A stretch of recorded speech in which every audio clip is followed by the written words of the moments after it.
Bachir Harouna, présentez-vous. Oui, Bachir Harouna, jeune retraité, mais j'étais précédemment directeur stratégie d'une ville médiane, selon la définition que l'on peut en avoir. Je suis économiste et urbaniste de formation. J'ai été proche du politique, c'est-à-dire le faiseur de ville, le bâtisseur de ville, et j'ai dirigé des différentes équipes en charge de développer la ville, médiane en l'occurrence. Quelle est votre définition de la ville? Et après, je vous demanderai quelle est la définition d'une ville moyenne et d'une ville médiane. Mais d'abord, quelle est la définition d'une ville? La ville, pour moi, sa définition, c'est un chronotope. C'est une alliance entre le temps et l'espace. Ça, c'est la vraie définition que je peux donner de la ville. Alors, bien sûr, maintenant, il y a des définitions qui sont statistiques, il y a des définitions qui sont administratives, en allant effectivement du petit bourg d'une centaine d'habitants à une ville de 5000 habitants, voire à une mégapole de quelques millions d'habitants, voire effectivement la définition administrative d'une ville, jusqu'à l'écorégion, jusqu'à la ville, la région. Aucune de ces définitions ne me satisfait en réalité parce que ce sont des définitions qui sont particulièrement contraintes. Une chose qui n'est pas contrainte et qui traverse le temps, c'est le concept de chronotope. C'est une ville, c'est une alliance entre le temps et l'espace. Elle est définie par le temps et par l'espace, par le temps des différentes activités, par le temps de vie et par un espace qui est circonscrit. Au-delà de cet espace, on entre dans des contraintes qui ne permettent plus de vivre la ville et de la faire. Donc, chronotope, temps, espace, et quand on parle d'une ville médiane, une ville moyenne, donc on parle d'un temps et d'un espace plus restreint, c'est ça? Plus restreint, un espace défini.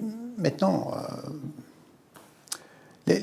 la ville, c'est aussi un univers qui est en mouvement, c'est un univers qui est éphémère, qui est fragile, il est fugitif.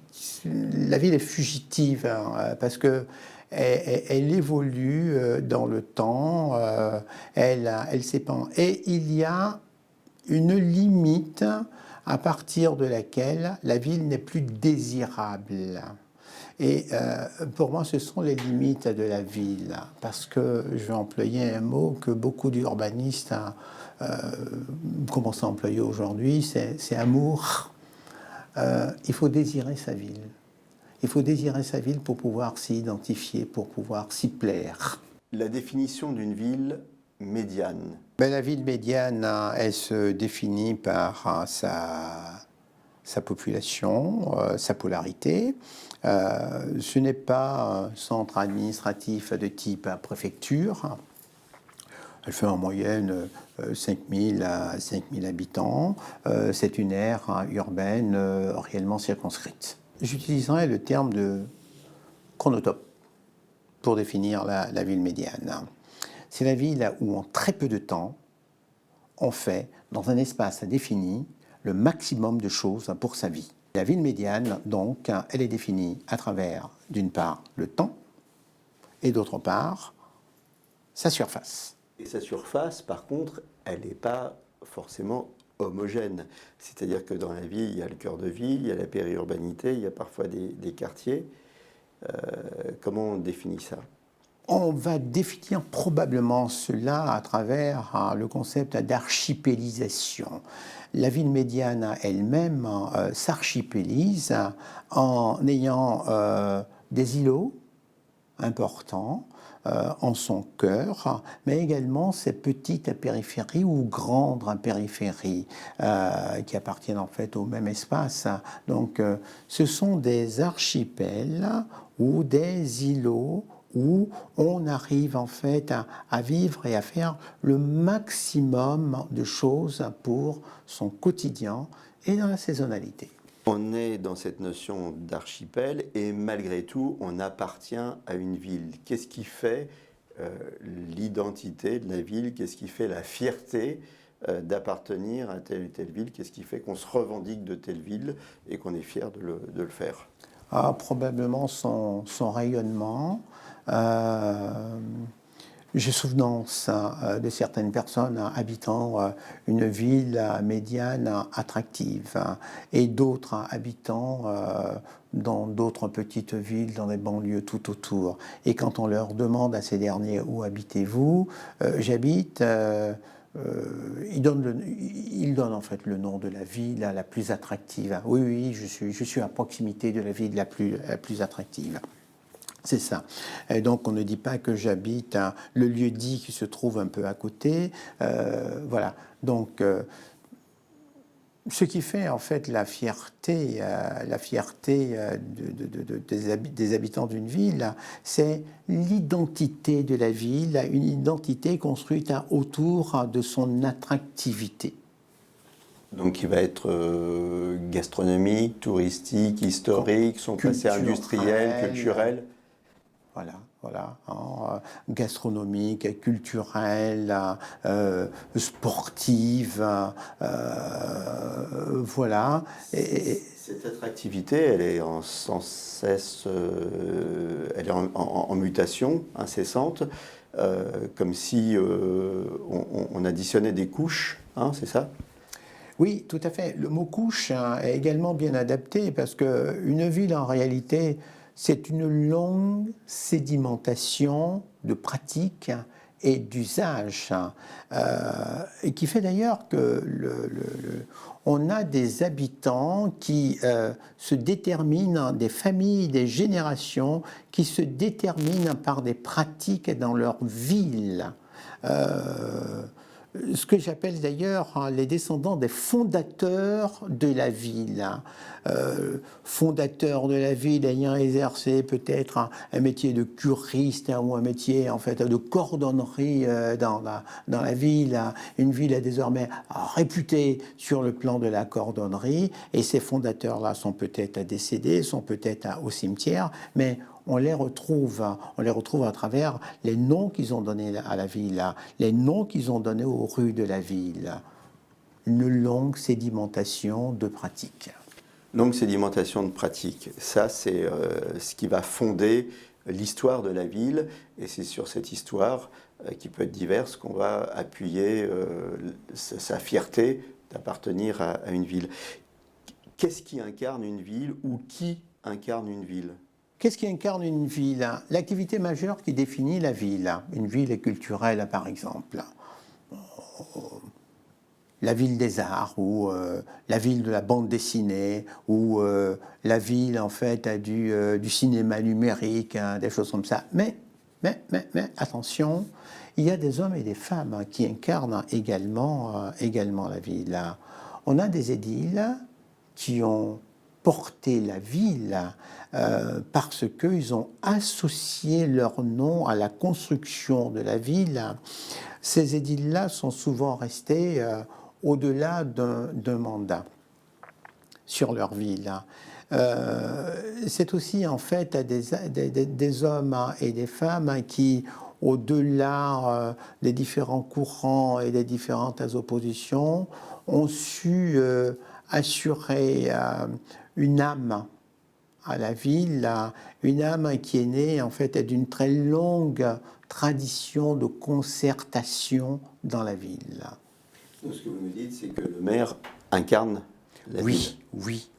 Un bon maire incarne la ville. Un bon maire incarne la ville, et un bon maire, même quand il est parti, il est dans la trame, dans la trace d'écriture de la ville, et ses successeurs, à travers le schéma d'urbanisme, le PLU, poursuivent la construction de la ville en évitant les accros, les heurts. Qu'est-ce qui incarne une ville ? Je reviens sur le mot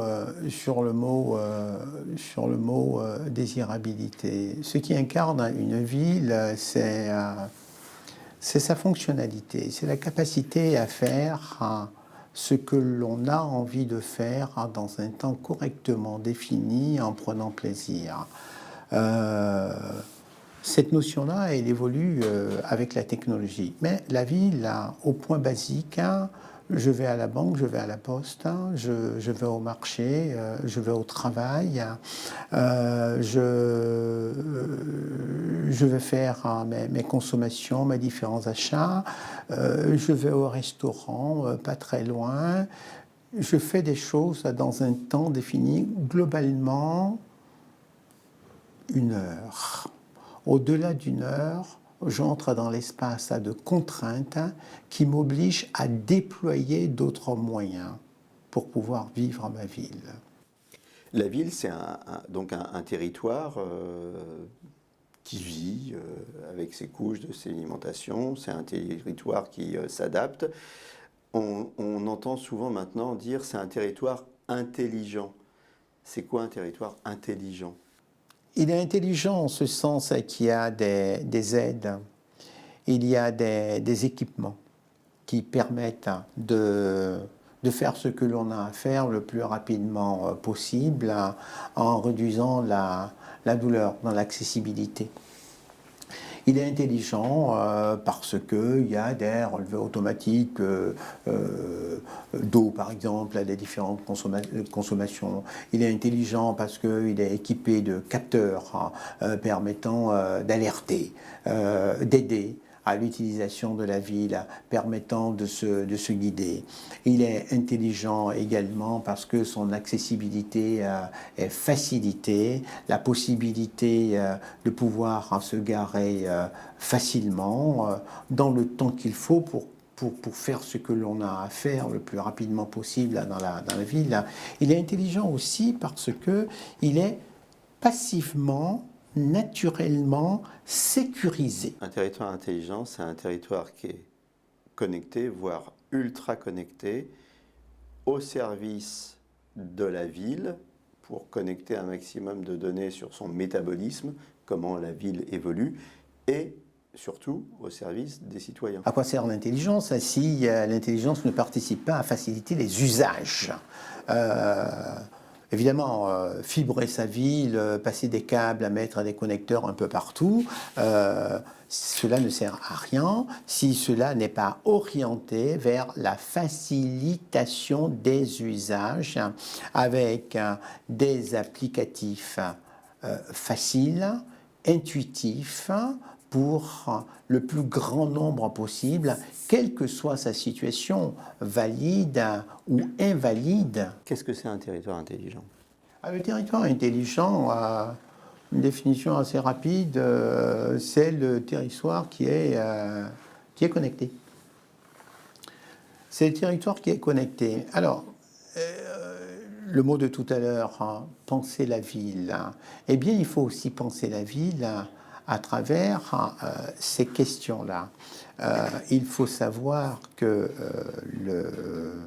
nous serons de plus en plus en connexion, la ville fibrée, la ville avec des contenus objets dans l'espace urbain, mais la ville avec des contenus objets à l'intérieur des maisons, à l'intérieur des appartements.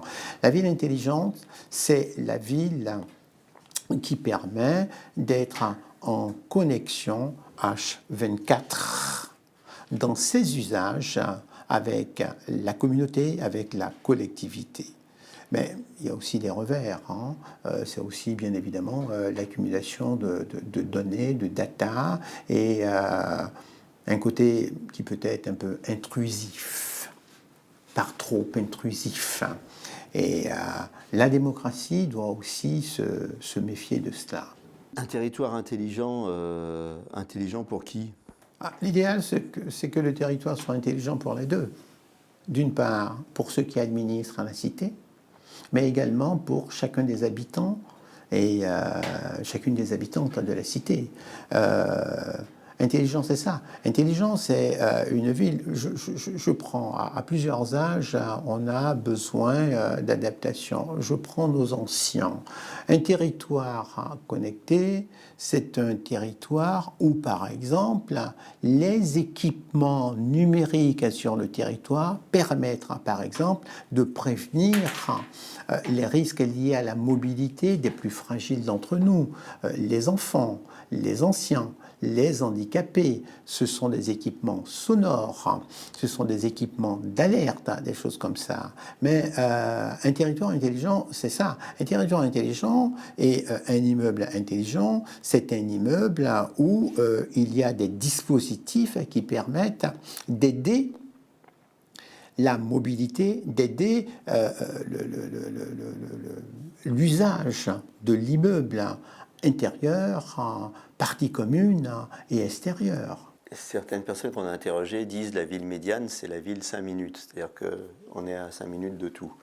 Ça correspond aussi à votre définition? C'est plutôt le concept d'archipel. Qu'est-ce que c'est qu'un archipel? Un archipel, en fait, c'est un ensemble d'îlots avec quelque part un cœur originel. Paris répond à peu près à ça. On a des îlots, on a des quartiers, on a des arrondissements. À l'intérieur même des arrondissements, on a en fait des quartiers. Et donc, la ville à 5 minutes, c'est celle qui est au cœur même de l'arrondissement où l'on vit. C'est la ville où en 5 minutes, j'ai déposé les enfants, je suis rentré et je pars à faire une autre activité. C'est un archipel et dans la même ville, vous avez en fait plusieurs îlots de ce type qui se côtoient.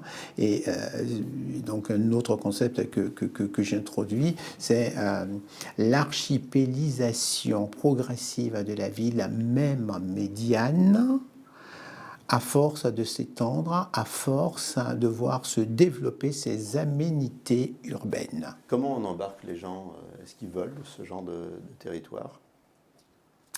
Je pense qu'on arrive à embarquer les gens sur ces territoires.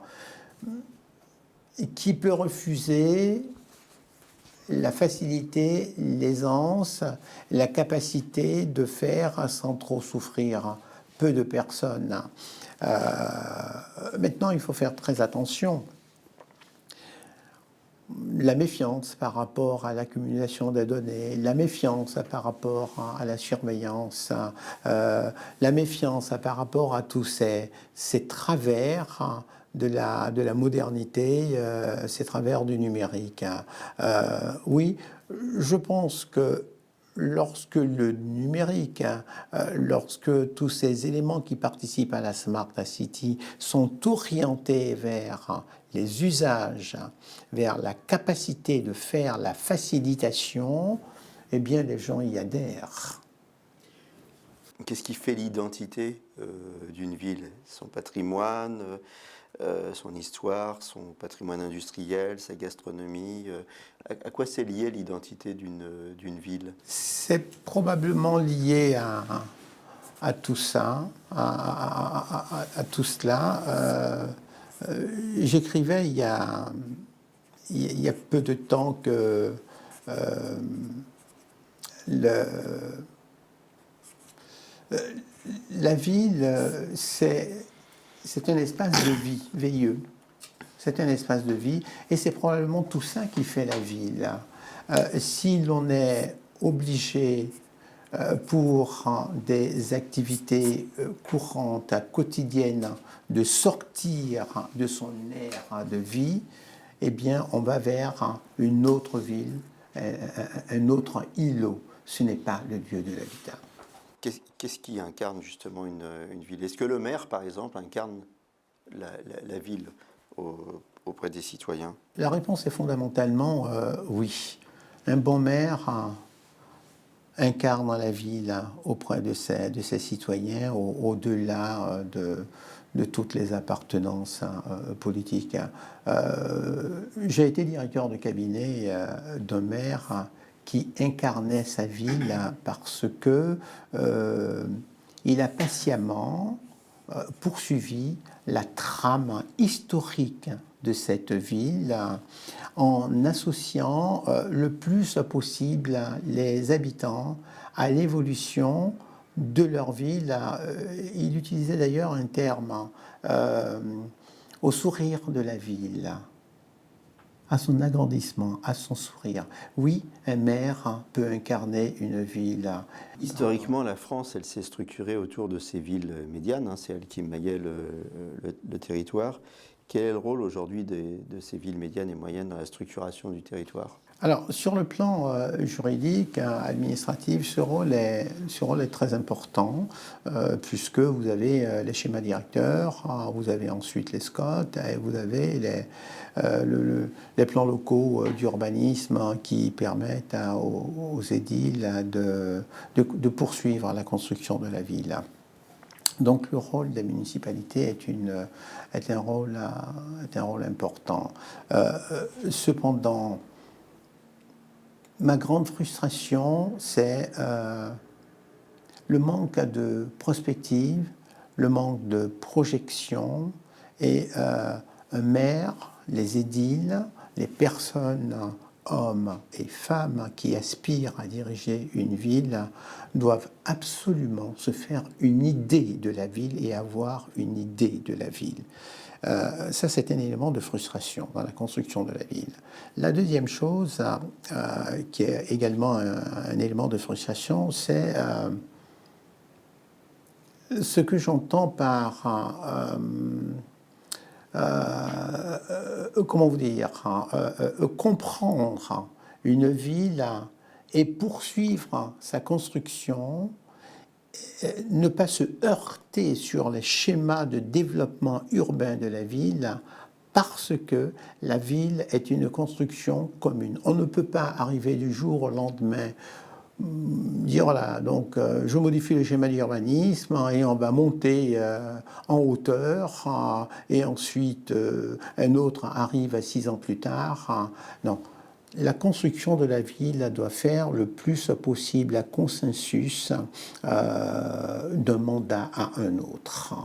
On doit rechercher le consensus de la construction de la ville pour faire sens. On entend souvent l'expression « repenser son territoire ». Qu'est-ce qu'il y a derrière cette expression? Est-ce qu'on repense son territoire? Est-ce qu'on continue son territoire? C'est quoi? Qu'est-ce que ça vous inspire? C'est un mot juste, c'est un concept juste, repenser son territoire. Repenser en ce sens que, qu'est-ce que c'est la ville? C'est également une longue sédimentation des pratiques, des usages et des différentes activités. Eh bien, ça évolue. Nous prenons en fait à l'exemple, aujourd'hui, les temps sont fragmentés. Tout le monde ne travaille pas de la même manière. Il y a le télétravail, et on l'a vu d'ailleurs avec la Covid et le confinement, l'évolution des modes et des pratiques. Et puis, il y a ce que moi j'appelle les signaux faibles. Les signaux faibles, face en fait à un développement hiérarchique de la ville, on a d'autres modes de vie plus collectifs, plus humains qui se mettent en place. Et donc, du coup, la ville a besoin d'être repensée selon, en fait, les usages durs, les usages longs. Quel défi majeur pour la ville moyenne demain? C'est qu'elle s'étende au-delà de sa capacité de gestion. C'est qu'elle se déshumanise. C'est probablement le défi le plus important. Ce défi-là, on voit d'ailleurs aujourd'hui des signaux faibles, comme des îlots qui se mettent en place à l'intérieur même des villes. Mais c'est la déshumanisation, c'est le gigantisme. Je prends un exemple comme une ville, enfin j'en ai visité un certain nombre dans ma vie. New Delhi, c'est une ville qui est effrayante. Lagos, c'est une ville qui est effrayante. New York, c'est une ville qui est effrayante.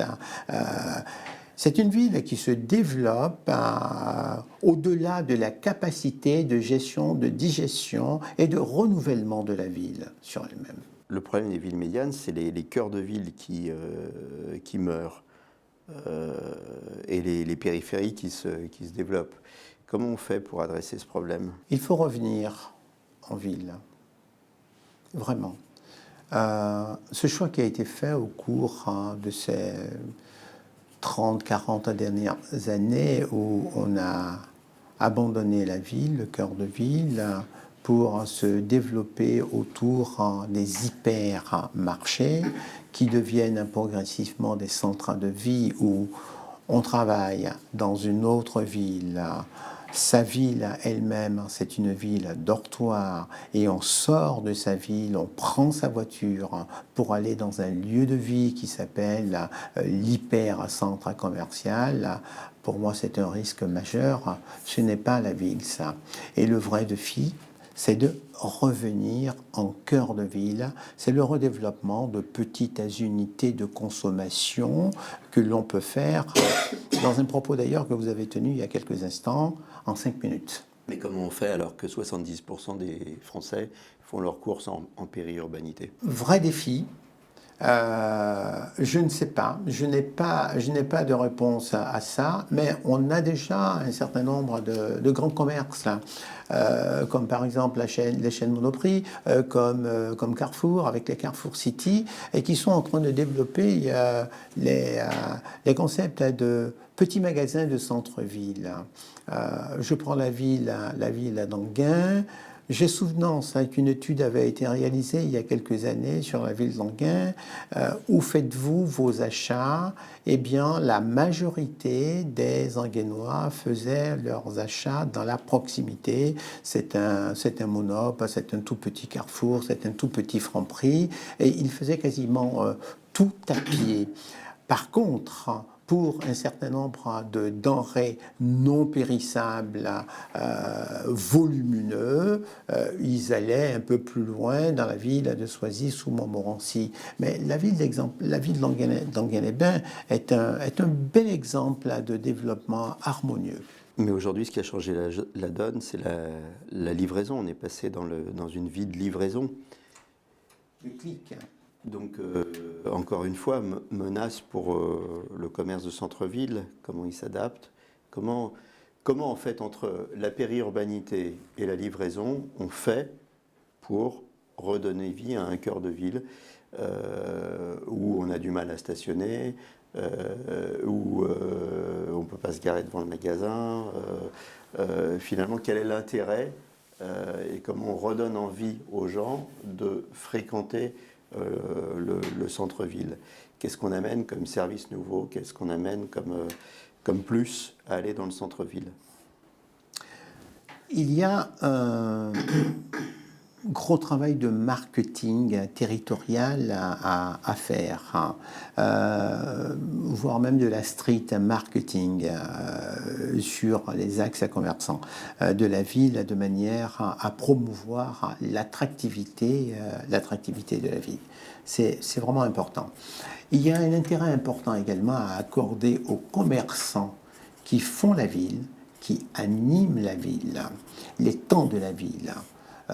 Les commerçants, les restaurateurs, les petites brasseries, des choses comme ça. Il y a un gros travail à faire pour donner envie de vivre à la ville dans la proximité. Tout le monde n'a pas la capacité de vivre dans un pavillon et d'avoir des congélateurs. Aujourd'hui, dans une petite ville, on a des moyens de conservation, des outils de conservation qui permettent de recevoir peu, mais donner envie de manger frais et de faire ses courses là, au pied de son immeuble. La vraie question se trouve là. Les villes sont en concurrence. J'ai connu une époque où on avait ce qu'on appelait des hyper qui dépassaient 1000 mètres carrés. Mais ces hyper de 1000 mètres carrés sont désormais au cœur de la ville, sont aussi des commerçants de la ville. Je ne mélange pas avec les super centres commerciaux de quelques centaines de milliers de mètres carrés qui sont dans la périphérie et qui probablement resteront un peu plus longtemps dans la périphérie. Par contre, toutes ces petites structures-là doivent être intégrées et les édiles d'une ville doivent travailler avec ces acteurs de la ville, ces animateurs de la ville, car la ville les fait vivre et eux aussi font vivre la ville. Un énorme travail de marketing territorial. Quels sont les leviers des politiques pour raviver ce centre-ville? Le maire d'une ville,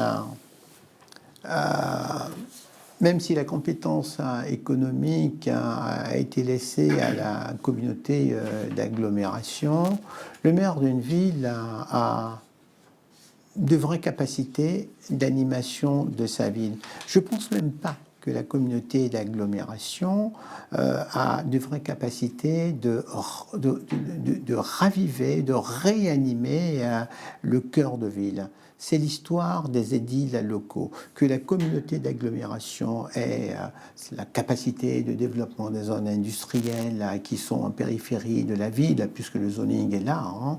On ne va pas revenir là-dessus, mais ce sont les édiles de la ville, monsieur le maire, madame la mairesse d'une ville, qui ont cette vraie capacité à chercher la collaboration, la coopération dans la proximité avec tous les acteurs de la ville, que sont bien évidemment les commerçants, les habitants de la ville, les jeunes de la ville, tous les animateurs de loisirs de la ville.